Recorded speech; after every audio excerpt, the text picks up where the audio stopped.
Hello, everyone, and welcome back to another In Tune interview where we talk to composers about the music that they compose. I'm Steven, once again, your host, and Brian has gotten lost in the woods. It's kind of his hobby at this point, so he's not here. We're thinking it might be the Faron Woods, but that's up to debate as of now. We actually have a repeat guest with us today, someone who you might have known from the past, Rebecca Tripp. Welcome, Rebecca. Hi, Steven. Hey, how you doing today? Pretty good. Happy to be back on here.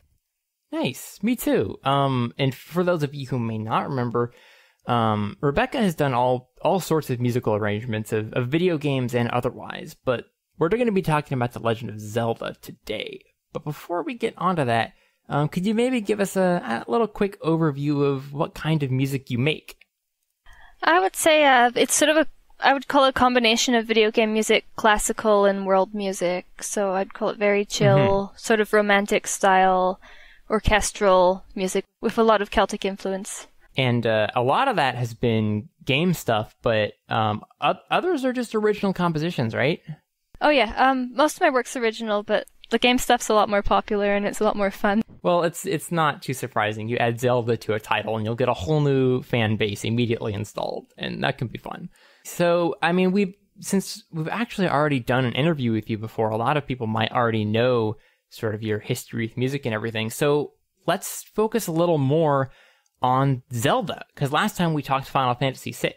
So the medley this time, by the way, we've done a lot of album interviews recently, a lot of broad overviews of large quantities of music, but now we're getting back to the basics and talking about a single song. The catch is that the single song could potentially contain an entire album in and of itself. It's 31 minutes long, so yeah. And this is the Twilight Princess arrangement. So before we start talking about the music, what's your history with Zelda? I guess you're a longtime Zelda fan? Oh yeah. I started the series when I was 10. Link to the Past and Link's Awakening pretty much at the same time.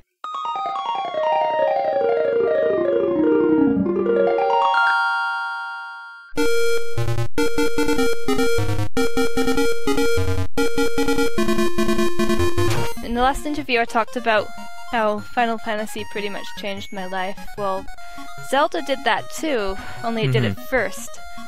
I always liked video games, but the first time I saw Link to the Past in particular, I realized that video games were an art form. That's what sort of clued me into what I wanted to do with my life and what my real interests were. I think a lot of people had, if not an identical, a similar reaction to A Link to the Past. Yeah, absolutely. For me, I didn't start Zelda until quite a bit later than that, but even going back, I can see the footprints. What was your first one? First Zelda game I ever played was actually Wind Waker. Ooh,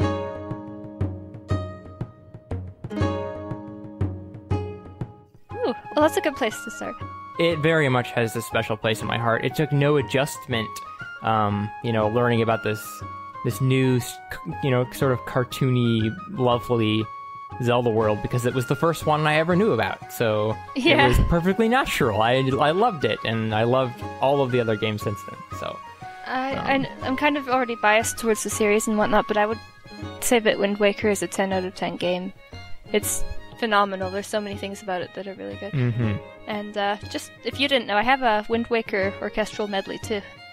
I did know about that. I have listened to it. It's one of my favorites of yours, actually. Thank you. It turned out really well. It's such a special musical style that game nailed. It's actually my favorite of all of my medleys that I've ever done. I've done about 100. Nice. But that one in particular, I guess I just poured so much of my joy into it.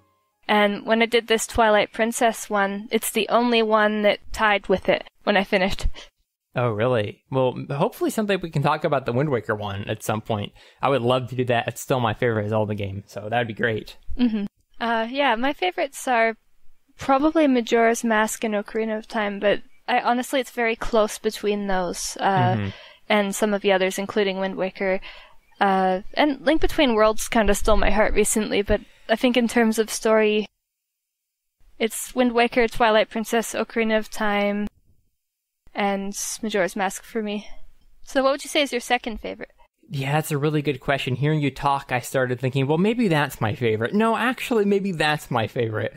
But I suppose I'd have to say Ocarina of Time is my second favorite, though for quite a long time, I held up Majora's Mask as the greatest Zelda game. So I do change my mind as the years pass and I learn more about them and kind of change my, I don't know. They're all kind of great for different reasons, you know? I would say that Majora's Mask and Wind Waker had the deepest character development, but probably by a long shot. A couple other games came a little bit close. There was a bit of that in Twilight Princess, especially with Midna, and a couple of the NPCs. You got to see more insight into them and everything. But Majora's Mask was the first time a Zelda game made me cry. Let's put it that way. Oh, yeah. Yeah, I mean, Majora's Mask was, I think, emotionally and thematically the most interesting and arresting of all of the Zelda games. It's the one I enjoy thinking about the most, if that makes any sense. Yeah, it did something to me. A lot of video games did something to me psychologically, almost like a plateau in my creative development. Links to the Past is the earliest memory of at least video games doing that, as I mentioned, but Majora's Mask is the next one after FF6. So where does Twilight Princess lie in the pantheon of Zelda for you? I would say that Twilight Princess is my favorite world setting in the series. And it completely stole my heart. It just had this big open world. All of the textures were incredibly elaborate for their time. And it was made in the Wind Waker engine, which was interesting. You already know it was originally made for the GameCube. And right. It played the same as Wind Waker, but I felt like in some ways the controls had been perfected. That might have been my imagination. Whether it was built on the same engine or not, it's kind of phenomenal how different it feels than Wind Waker. It feels a little more refined, but you would never guess that it shared so much DNA, you know, besides the fact that all of the Zelda games up to this point have a certain similar heart to them. Yeah, I mean, the gameplay mechanics are the only thing that is sort of a clue to that. Link can do all the same moves, all the sword techniques, and he can hang on the ledge and all that. And Twilight Princess was sort of a special Zelda game for me because it was the first game in the series that I got to experience the anticipation for. Because like I said, Wind Waker was my first Zelda game, so I just stumbled into it. Then I went back and played Ocarina of Time and Majora's Mask and some of the older ones. And then when Twilight Princess came up on the horizon, I was so excited because I finally got to experience what it was like to look forward to a Zelda game. Yeah, it's a really nice feeling. I can certainly say it did not disappoint. My favorite anecdote from playing Twilight Princess was Brian and I sitting on the floor, and I was about 16, I guess, when it came out. Sitting on the floor for so long that I remember it was somewhere in the water temple that I realized I had forgotten how to stand up. And it took me about 30 seconds to realize that I could use my legs once again, and I should probably get something to eat.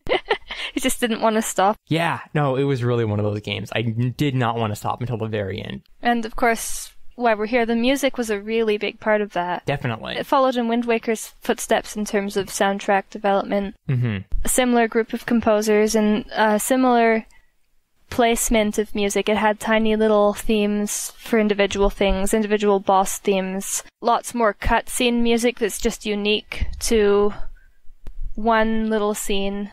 Lots of variants on all the characters' themes. That didn't happen until Wind Waker in the series. Yeah, definitely. It worked on that in a lot of ways while still sticking to that very deliberate and, for me, nostalgic Zelda stylings. Though the music did take a while to grow on me, I will have to admit. When I first heard the Hyrule Field song, for some reason, I was not sold. I was not impressed. I wasn't at all sure about it.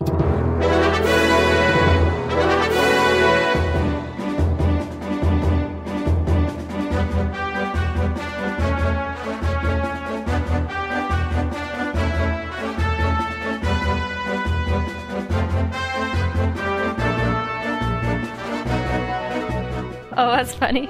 I know, and now it's just one of the most memorable, heartfelt songs in video game history. But I think part of it might have been how the music would change and adapt depending on what you were doing.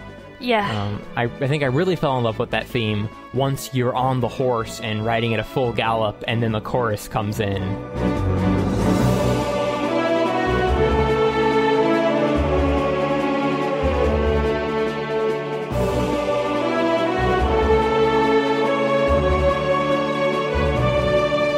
The clarinet. Yeah. It was so exciting. That started with Ocarina, but Twilight Princess perfected it. Actually, Wind Waker probably was pretty much on par. Twilight Princess just had extra interactive music. How would you describe the music of Twilight Princess, especially how it compares to other Zelda game soundtracks? Like, what about it was different to you? It was more varied right off the bat. Mm-hmm. I think it's out of all the games in the series, besides maybe Skyward Sword, it had the most varied soundtrack in terms of style. So that jumps out at me right away. Mm-hmm. Yeah, it moved a lot away from the pre-established Link to the Past music formula, which I felt was very classical, almost like 1930s movies kind of mixed with something like Grieg or Holst, and then traditional Japanese music and Celtic music. All those things sort of came together. And then when we got to Twilight Princess, we had some of that, but there were a lot more experimental tracks. And I guess this isn't new exactly, because Ocarina of Time sort of started this, but a lot more world instruments were in it too. I kind of feel like Twilight Princess had an almost rustic feel. Like, it had a lot of woodwinds, and it really fit with the aesthetic of the game too, how there's a lot of, really simple wooden structures and buildings and forests, and it had especially since you started out on this ranch and you're basically, herding oxen or whatever it was. Like, there was this really, woodsy style to the game. Yeah, I know exactly what you mean. It was sort of a frontier feeling, or Wild West or pioneer feeling, and then you had that juxtaposed with the Hyrulean Roman Empire feeling. Yeah. It was a very strange mix, but it somehow worked. Yeah, definitely. So when you were looking at, your arrangement of Twilight Princess, how much of that did you want to capture, and how much of it did you want to sort of spin with your own, musical style? I wanted to... Actually, one of my goals with it was to take all the extremely varied different styles and make them all one style. Mm-hmm. I wanted to glue them together with my medley, if that makes sense. So I used instrumentation and different techniques to try and show how, even though these things feel very different, they all belong under one umbrella. Mm-hmm. I guess that the focus wasn't really on capturing the aesthetic of the music at all, but to capture the soul of it and to show that it's all the same soul. Does that make sense? I think it definitely makes sense, especially because you're kind of repurposing these melodies and taking the story apart and putting it back together again in a completely new way. It's sort of like breathing life into a story well. Ah, well, I like it when people put it that way, because it makes me feel like I'm on the right track. Good. Hopefully that's a good sign. So I guess let's walk us through the story of this arrangement, because you kind of said you had it divided into several arcs. So what was your thinking behind that? I wanted to take the listener on an emotional journey that was simultaneously nostalgic, but breathing new life into it, as you said. Almost like they're having a new playthrough where they approach it differently and think differently and are seeing new sides to it. Mm-hmm. So I mostly followed the actual order that the song should appear in the story, with a couple exceptions. But the exceptions were often things that you could go to at any point, say the Hyrule Castle town. What are the different movements, you would say? Like, how did you end up splitting it up in your head? Okay. Well, what I did, I actually pictured it playing like a movie while I was dreaming it up. And I wanted to start with Link relaxing at the ranch, probably lying down on the grass somewhere with a little weed in his teeth or something. And it's evening and he's had his day of work. And it plays the start of the Ordon Ranch theme and the Hawk theme almost like he's practicing blowing on the grass, maybe a couple of years before, just showing his connection to the wrench. It starts very calm, just like it does in the game. It starts with him and Russell talking, and then it plays the tune when he and Russell are heading back to the village. And it's sort of a slow anthem. Once we've set the scene and kind of got people into the game, it's almost like a fanfare. It's saying, yeah, Twilight Princess, we remember this. And I sort of shifted that departure theme into the Ordon Village theme. And I imagine it playing like a movie, them slowly coming into the town as they do in the game, and walking past all the familiar doors and people going about their business, sweeping, weaving, And what I did was I made the Ordon Village theme slowly get more whimsical and folky. So it starts out more sort of movie-like and dramatic, and then it gets sort of more gentle, and it shows the kind of whimsical side of... It's a fairy village, really. I mean, if you think about it, it's heavily hinted at, but it's sitting in the place Kukri Forest once was, or very near it. And, I mean, even the shape of Link's window is an ivy leaf, and that's the same shape as the Outset Island male emblem from Wind Waker. And they're right next to this magical forest.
First we move into Farron Woods, and that's where it gets really sort of witchy and mysterious, and more flute, more harp, and it's very green suddenly, and it's in Twilight. It's mysterious.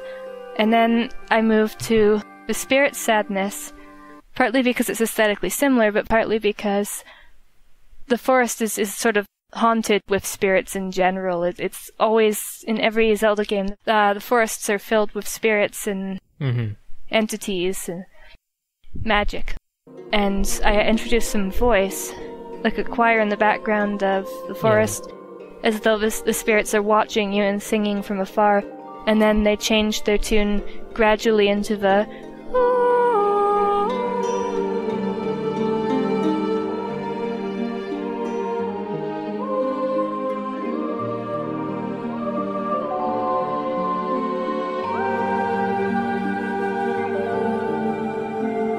After the Spirit Sadness, I moved towards the Kakariko Graveyard theme, because I was thinking to myself, well, I wanted to represent all of the light spirits, not just the Farron one. And the next light spirit that you encounter after you're done Ordon and Farron is in Kakariko, and that's the next chunk of the game anyway. And I thought, Kakariko's so different from Ordon and Farron, how could I possibly bridge them? And the answer was with that magic. It's a different kind of magic in that valley, though. It's a much more sort of fiery, ancient as well, but almost alien compared to the forest magic. It's not childlike and whimsical. It's sort of solemn and very powerful. So I started with the graveyard, because the graveyard seemed like the place that would be most infested with spirits, right? So I put the drumming of the graveyard into the Spirit Sadness, and then transitioned into the... almost like it's a ceremony for the dead, and for the spirit that they all honor in Kakariko.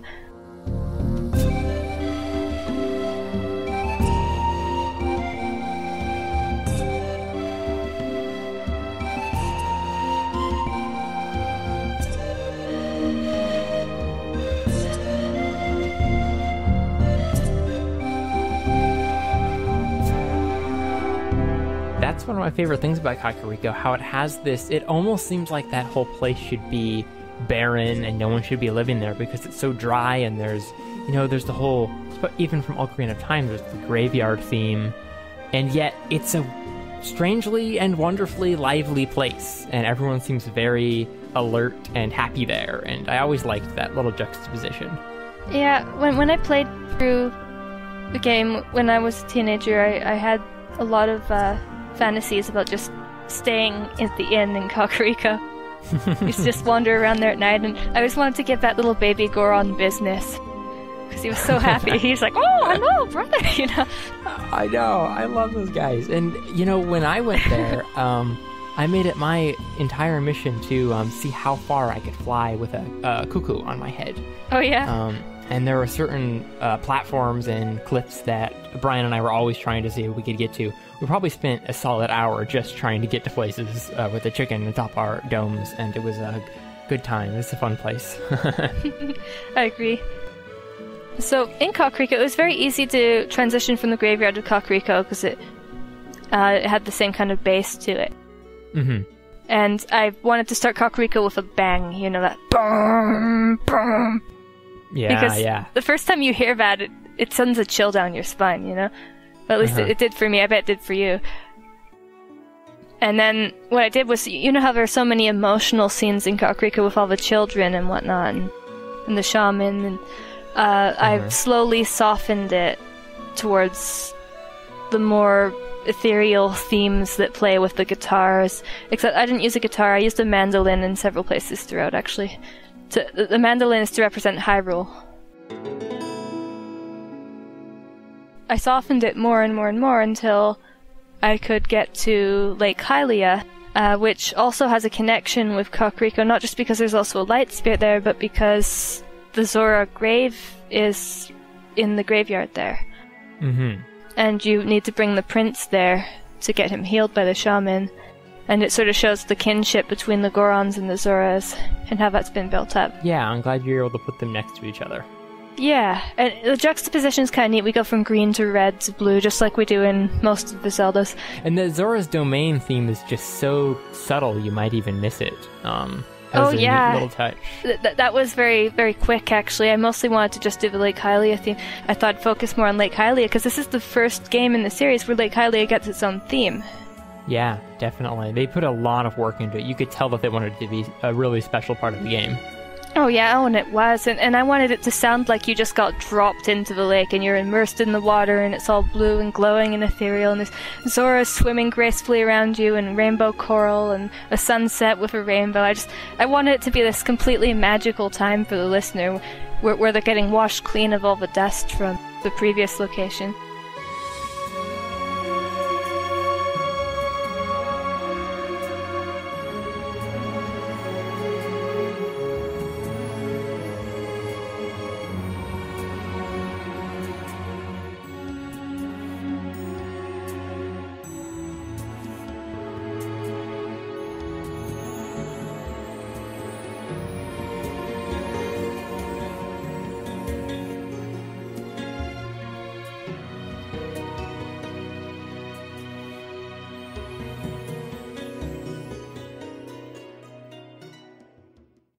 And then we start heading in closer to Hyrule Castle Town.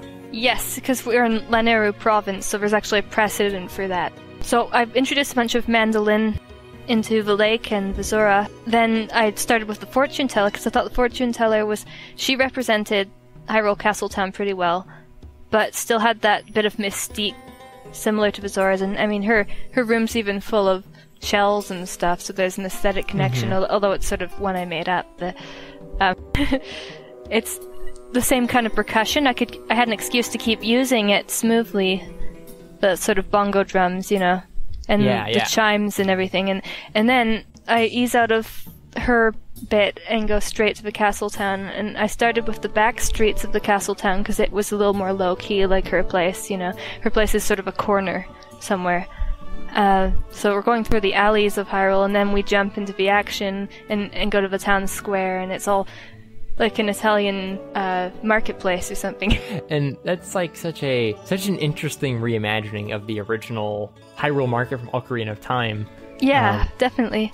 A way that they were able to expand it so there's a lot more to see and a lot more to do, and it wasn't, just a static image with a bunch of crazy polygonal people running here and there and making motions with their hands. And that was actually my favorite part in the medley, and it was partly because of what you're describing.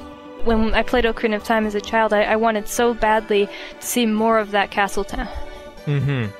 It was so small, almost just like a tiny taste of what could be there. Yeah, exactly. So you probably noticed I had the bard singing in the castle town. Yes, I was going to mention that.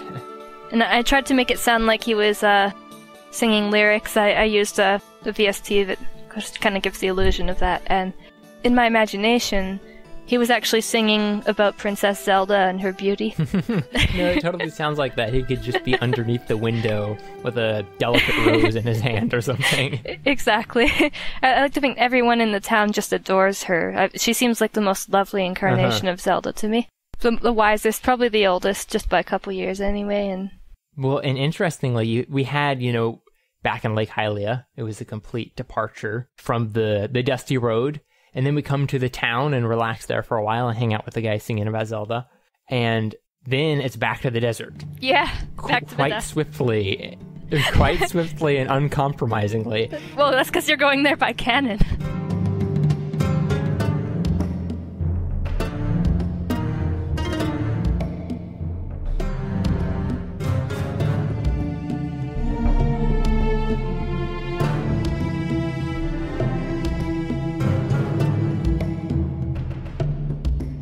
Gerudo Desert was one of the songs that stood out to me most when I first played it. It was It was cool. Adventurous and daring, and it felt like I was Indiana Jones or something heading into some great ancient tomb.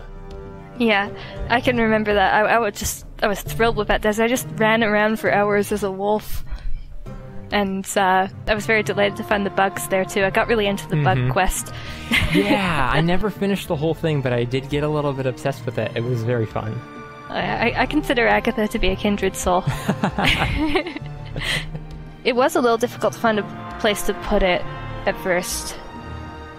Where I put it, I think, is where it should be. But I knew it had to be there because of its significance holding that prison and the Twilight Mirror. But Gerudo Desert, it does link really well with the Hidden Village theme. Yeah, aesthetically it does. It has a lot of the same kinds of emotions in it. That Indiana Jones thing you were talking about. They both actually have a sort of Wild West feeling, although the Hidden Village much more so. It actually has a North American quality to it, or perhaps Central American. Well, the Hidden Village had, they basically went for a Wild West shootout theme, which caught me off guard, and I thought was sort of hilarious and great. Yeah, I liked the cat quest. Oh my gosh, I forgot about the cat quest. That was good. I was very sympathetic to their quest. Oh, no kidding. You gotta help the cats out. They're always watching. So, transitioning from that to Xanth's theme, that's sort of an important transition, I feel. It's very stark, although I think I made it smooth, but yeah, it definitely changes pace there. It suddenly gets much darker.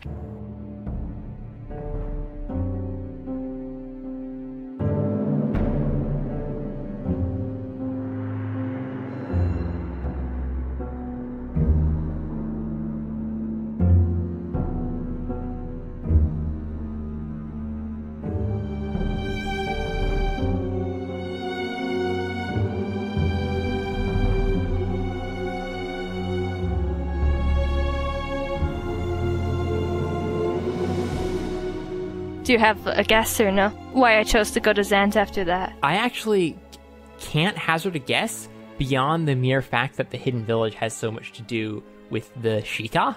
That's why, yes. Oh, I got it! Yeah, I was hoping. I was hoping people would pick up on that, but I wasn't really sure, right? But yeah, the Sheikah are such a mysterious race in the series. Honestly, I'd love to play a game where you actually get to explore their culture and meet more than one or two of them. Definitely. I've been dreaming about a game where you play as Sheik and Zelda in different sequences of the game. I'd love that. And all the characters around you have no idea you're the same person. Another one I'd really like to do. A game where you play as a Gerudo warrior, and the entire thing is in this sort of desert aesthetic, but you get to see way more of their whole continent or nation. That'd be great. And there'd be a bunch of desert dungeons, and there'd be different oases and little ports and whatnot. Totally different look on the Zelda. It'd almost be like how Wind Waker made everything into an ocean and an island. Everything would suddenly become a desert and an oasis instead. Yeah. And Skyward Sword with the sky. Yeah, quite. Yeah, that'd be great. Speaking of the sky, that's what we got up next with the City in the Sky. That is true. Yeah, City in the Sky. After that, I thought, well, let's do a dungeon run. I haven't done any dungeon themes yet. And after Hidden Village, there were only 3 dungeons left. So I just thought I'd put them all in there, because every Zelda medley I have a little dungeon segment, usually. And City in the Sky, I've virtually seen no covers of that. There was no MIDI of it. I had definitely to do the whole thing by ear, and that was a pain without... Yeah, that's a real easy one to get just by ear, isn't it? So I didn't actually honor that completely. I instead had a whole host of other noises, the piccolo flute going, up and down, and on these operatic voices rising and falling, and the harp makes you sound like your head's spinning. I was trying to capture the gravity and the wind and the vertigo. I tried to take the City in the Sky theme toward the Twilight Palace theme because I felt they were by far the 2 most alien dungeons. And I felt that the floatiness and the strange physics of the City in the Sky felt aesthetically similar to the Twilight. The Twilight Palace almost seemed like it's existing in the 4th dimension or something like that. It's outside of time. And the way that the hero actually gets there almost reminds me of the time portal in Skyward Sword, which I'm certain they based slightly on the Twilight Mirror. So that brings us to the exploration of the actual Twilight, which we haven't talked about very much. And for those who remember, when they were originally showing off the Twilight Zone, if you will, in the original trailers, I believe it was much more of a black and white aesthetic. It felt very it was monochrome, very stark. And I was surprised in the game where it turned out to be much more of a haze, much more true to Twilight, I suppose. It felt like a dreamlike haze, not necessarily a, black and white existence of dust and cracks and that sort of thing, which I thought was actually ended up suiting the game a whole lot more, not to mention the musical style that accompanied it. Yeah, the music they picked for that, or I guess that was created for that, really captured the feeling of being in between places. Similarly to the Lakebed Temple, it had this kind of almost suffocating quality, like the air was thick with something. This sort of ambient, almost breath-like noise in each of them. In the Lakebed Temple, you had that kind of sound mixed with the actual instruments. In Twilight, you had something very similar. Background noise with little bits of melody coming in and out. Yeah, it's a very, very ethereal, almost piecemeal, alone in a strange land kind of theme. The actual chords used in Twilight, just the track called Twilight, is filled with discord. I don't know if you've ever actually sort of dissected it, but many parts you're playing a bunch of semitones together. And because of the instrument they're using, it doesn't quite sound as discordant as it might with something less subtle. And because of that, it's actually very difficult to tell what key it's in. So, when I was doing that part, I had to kind of experiment quite a bit, and I wanted it to be melodic, but I also wanted to be true to how it actually was in the game. So I actually had a lot of fun with that. Yeah, it in a way, it gives you a lot of room to experiment while following a very unclear blueprint along the way. Yeah, exactly. After the Twilight theme, I went on to the Sages Are Mourning. Sages Are Mourning, I always love that theme. It's so solemn and mysterious, and I could continue with the choir that I'd been using in the Twilight theme, and they felt connected.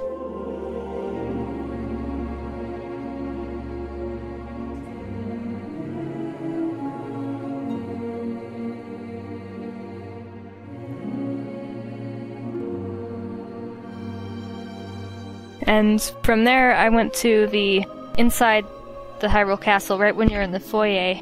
That worked because it was still slow and there wasn't too much going on.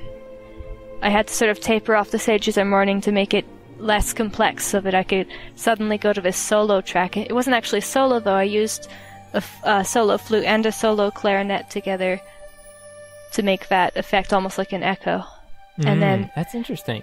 And you can, it has that sort of almost I almost want to say lonely quality to it, but yeah, very much so. And then you mix that with a little bit of the evil Ganon making his appearance. Yeah, well, that wasn't my idea. I can't take credit for it because if you recall, as you pass through the castle and you get closer to Ganon, his theme starts mixing with the Hyrule Castle theme, and that was probably the coolest part of the whole game.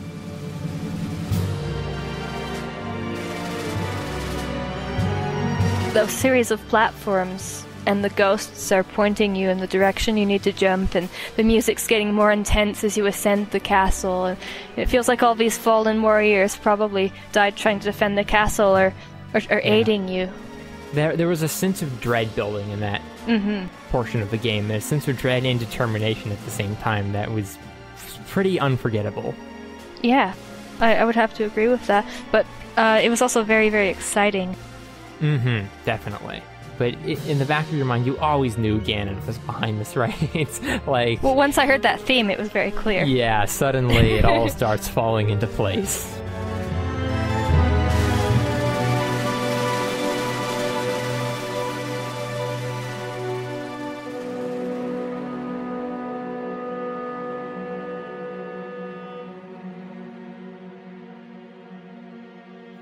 I decided to put the field music at night after Ganon to wind down a little bit before I did the ending tracks.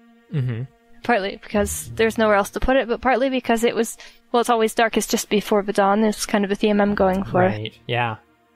So, that's appropriate for Twilight Princess as well. So this is sort of ghostly, haunting field music, but I mixed bits of Midna's theme into it because the Hyrule Field at Night track actually is a variant of her theme, although it's very subtly disguised. The Field at Night theme is actually one of my most memorable moments from the game, because there was something about the quiet, back-of-your-mind quality of the music that plays when the sun goes down, and then the blue tint to the world, and how everything seems so quiet, that made it feel like such a real adventure somehow. It felt like time would pass and we'd have exciting moments and quiet moments, and I really like that you put it here in the arrangement, because it felt like after all of that excitement and we were coming to the end, there was a moment to rest because we'd had to do the rest on the morning, and I think it really worked. Oh, good. That is pretty much what I wanted to do, so I'm really pleased. Nice. I wanted to add to the mystery, too. There's so much mystery in that world. Even after you defeat Ganon, there's a lot left that's unsaid, and a lot that has to do with the lore, and just all the different spirits in the land that we mentioned. And then from there, it was very easy to branch into the various Midna themes that you mentioned. One of the finest, most unsettling, and yet strikingly beautiful themes from any Zelda game. Yeah, I definitely agree. Not your typical princess theme from the series. No, certainly not. Yeah, very, very much a departure, but it works. And then, of course, I moved on to Midna's Desperate Hour because I knew that several people would yell at me if it wasn't in there, but also because it's a very beautiful theme. And yes. That was one of the ones that definitely wasn't placed in its chronological position, but I thought it would make a nice sort of showpiece that I could sort of elaborate on. Midna sort of has her own section, if you will. It's trying to finally delve into her character, because her character really is at the heart of the game. Exactly, and I sort of saved it till the end. But that's because most of her story and resolution gets explained and explored at the end. And when her body is released and Zelda gets her soul back and everything, Zelda says, "For a while our hearts were one." And I think playing Midna's Desperate Hour after that is just almost like exploring all the emotions that were inside of Midna all along, just showing what she's been through in the meantime.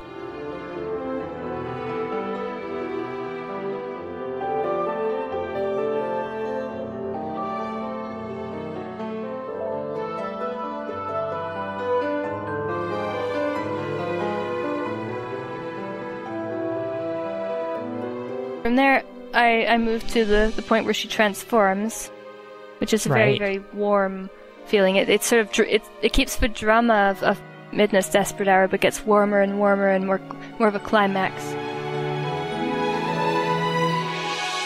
And that was the perfect transition. Not perfect, but the best one I could think of to go to the calm theme, which I thought would be the best happily ever after theme, with the exception of Ilia, which came after. So Ilia was the climax of the happily ever after.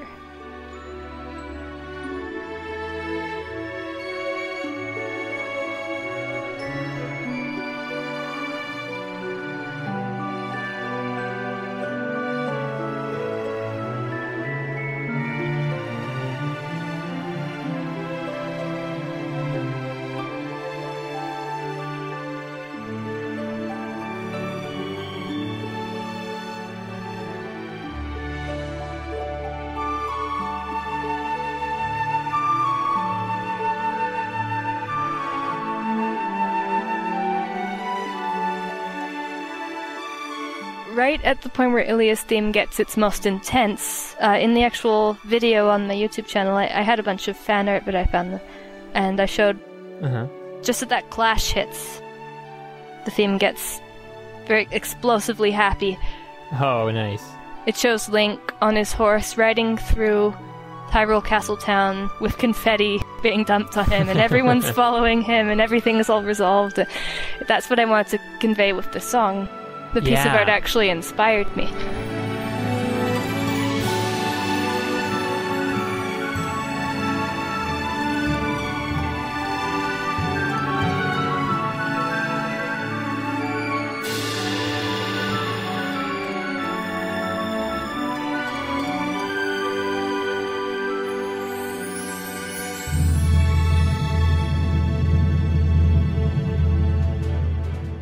It has that celebratory feeling to it, where somehow, despite all the odds, everything's going to be okay, and it builds up right into that resounding overworld theme, which is the triumphant song that has been carrying you through the entire adventure from the beginning. Yeah, exactly, and that really, in a way, the overworld theme is Link's theme.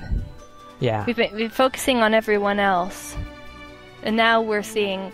Look who's been behind it all this whole time. Look who never really talks, who is so humble and so easygoing about all these things, and he's been through the worst of it out of everybody. It's the theme that you're going to carry with you since you're walking in his shoes, and it feels appropriate to build all the way up through this. You're at 27 odd minutes at this point.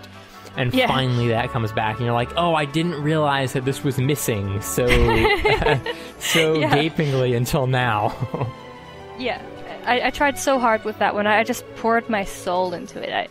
I thought, this has to be so satisfying. I wanted every single note to just pound into the person's heart, especially that that bit where it has that little cyclical legato. It's because that's sort of like the flowery, emotional insert amid all the clashing thunder, so to speak. That's the part that tugs on your heartstrings. So I had this harp go at the same time, and I had the whole orchestra join in. It worked really well. I think you did a great job with that part. And the part I always listen for is that The Oh, that, yeah. with the chorus and the swelling of the orchestra. It's, oh man, that's the part that like just digs right at my heart.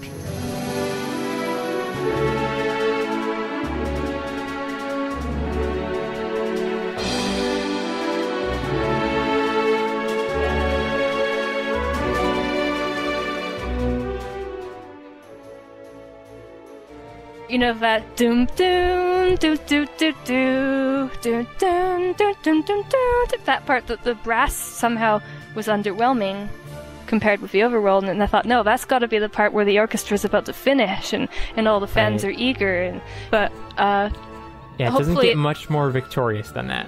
Actually, out of everything in the entire suite, that's the thing I kind of have the most regrets about. I hope I made up for it with that choir at the end doing the intro theme in the Wolf Howl. Oh, easily. The choir makes up for everything. Okay. When the Wolf Howl came in, I actually worked at it for about 10 minutes getting that Wolf Howl in the exact right spot. It had to be at the pinnacle of the choir. Not too soon, not too late. And just at the point to send a chill down your entire body when it hits. Was it the same howl from the game, or did you take some other source? A different one. I found a free wolf sound. I looked through about 7 of them and chose the one I thought was the best. So. When I listened to this arrangement for the first time, I was driving in the car. And when I got in the car, it was, late afternoon, just entering evening, I suppose. I had many stops along the way. And by the time I got home, I had basically gone through all of Twilight, which was very appropriate. And right when I was driving into the driveway, the ending of the song was starting to rise up, and as the wolf howl, sort of shook the vehicle I was driving in, the full moon came out from behind a tree.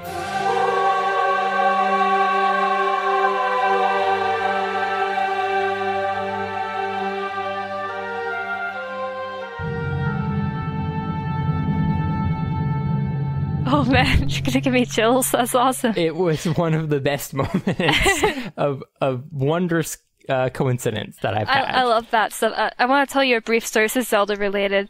When I was working on my Ocarina of Time medley, right as I was working on the Song of Storms movement, a huge thunder and rainstorm broke out. That's great. And we'd had a drought for about a month. And I was just so pleased, and it felt like it injected life into the actual song. Well, you don't sell that melody short. It has power. We've seen that time and time again. Now that we've sort of gone through the whole journey of Twilight Princess, which, by the way, I still have my Twilight Princess HD with Wolf Link and Midna amiibo in the box, waiting to be opened. Oh, nice. I don't know why I have not gotten around to it yet. I can't wait, but... So worth it. That and the Wind Waker HD remake, they're both incredible. I've played that. Made me so happy to play it on my much larger television than I originally played the game with. It was beautiful. Yeah. But what do you think about the new Zelda game that's been announced? Breath of the Wild. Breath of the Wild. Let's finish with that. Look into the future. It looks fantastic. Yeah, it looks pretty extraordinary. I honestly don't know what to think about it. There are a lot of things that I'm very excited about and a lot of things that I'm very uncertain about. And in a way that makes me even more excited for it because I don't quite know what to expect. It's like if you take the original Legend of Zelda and mix it with Skyrim and add something else in there. Yeah, no, I've heard that comparison before and it seems pretty apt. Yeah. It reminds me of a lot of open world games that you often see these days, which in a way makes me a little bit disappointed because Zelda always stood out, kind of as it's very uniquely itself. But I have a feeling that Nintendo's going to give it a spin that I won't be predicting until I actually play it, and that makes me excited. Well, one thing I can say, like, take Skyward Sword, for example. I don't know about this new one, but they never waste any space. Ever in Zelda games. Every single thing has a purpose. Mm-hmm. Every single item is significant in its own way, anyway. Everything feels very balanced. Every world flows nicely. I don't imagine this will be an exception, although I don't know for certain because based on the sheer size of it. Yeah. Well, knowing Nintendo, they'll find something very special and interesting and unexpected to do with it. And you're right, Zelda games are very purposeful. And especially Aonuma's direction. He seems to be the director on this game, and he was apparently the director of A Link Between Worlds, and that seems like a very purposeful game. So I have high hopes. Yeah. I think that pretty much wraps up the interview so far. Keith, thanks a lot for joining me for a little while. Yeah, it was great to be on the show again. Absolutely. And so where can people find more about your music or follow you on the internet if they would so desire? Follow me on YouTube. I do have a SoundCloud, and people always want to check it out, but it has not very much on it. Twitter's an easy way to follow me, because I post everything on there, and I also have a Facebook fan page, which is linked to on my YouTube. We have plenty of choices, folks, and of course we'll link all that stuff in the show notes. So check that out, all you fine listeners, and we will see you next time, and take you back to the show.